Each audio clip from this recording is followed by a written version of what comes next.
Zahran and this is my story. একদিন একটা পাখি ছিল, নাম হচ্ছে গুত্তু পাখি।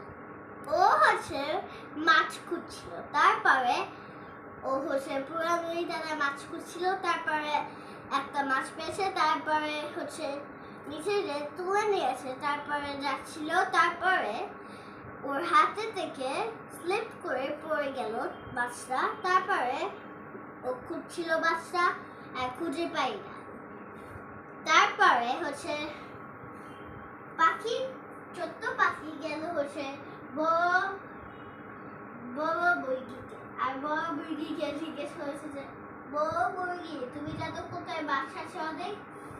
ও বলেছে যে সামনে বাম দিক গেলে পেয়ে যাবে হচ্ছে একটা বড় নদী, ওইখানে অনেক মাছ আছে। তো তারপরে হচ্ছে গুত্তু পাখি বলেছে আচ্ছা আমার দিকে তাকা। তারপরে হচ্ছে গুত্তু পাখি যাচ্ছিল নদীতে। তারপরে ও খুঁজছিল মাছগুলা। তারপরে খুঁজে পাই না। আর তারপরে ও হচ্ছে রাগ করে ওর বাসায় গেছে। The end.